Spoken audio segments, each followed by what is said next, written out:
And is this a big reason why you started the Super for Survivors? No, well, yes and no, but the big... Oh, maybe just explain what Super for Survivors is for people. So back in 2020, I started a law change to enable survivors of sexual or pedophilia to sue their offenders.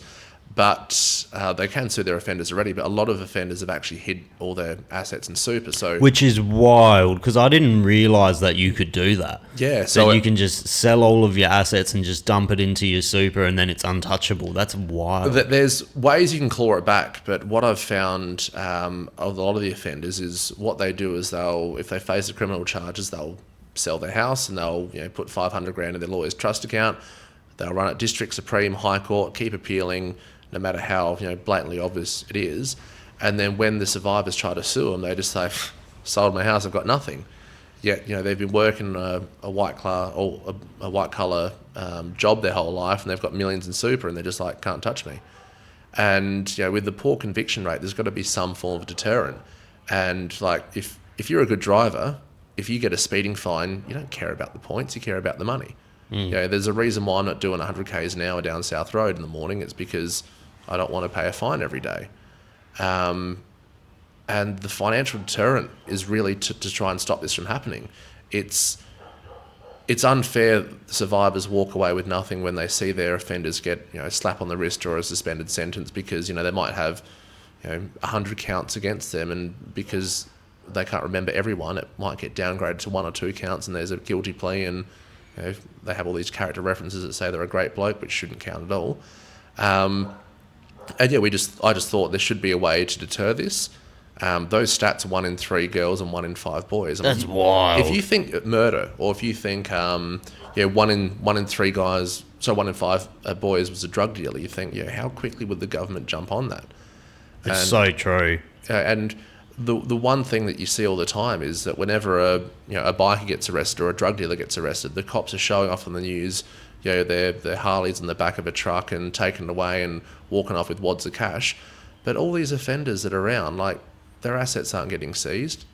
And the reason why I started this change, and only for the child sex abuse matters, is that it's the only crime that doesn't have a legal justification.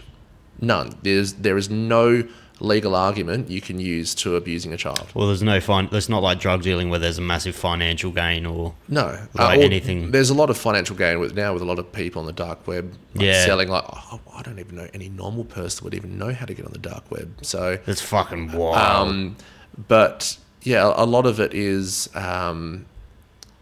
it's just a crime of opportunity. And you look at drink driving, for instance, you can always have a legal argument of, my mum broke a leg, had to drive her to hospital, or assault, some guy punched my friend and punched him again, so I hit him once. You can always have a legal justification for that.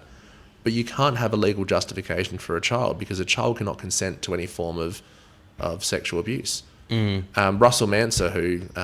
shout out to Russell. He does heaps for that kind of space. I'm on his show next week. Going to have a beer with him in Sydney again. And he said, which is a great point, that anyone who's possessive of exploitation material should be charged with after the fact, because a lot of these guys, they just share it like it's candy.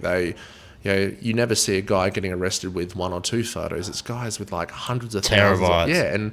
And you think, how is that normal? And these guys are getting weak sentences while all these police officers have to go through all these photos and try and identify a child out of that. So I mean, it's a pretty taboo subject to be a part of, but it's now getting to the point where a lot of people are coming out and talking about it. I mean, you've had Grace Tame, Madeline West, Kate Miller-Heidke has come forward and said that she was abused as a child. There's a lot of actors in America that have come forward. Terry Crews, for instance. And you think, this is something that has probably happened to one of your mates or more than one of your mates, and getting to the forefront is one of the steps towards trying to deter this.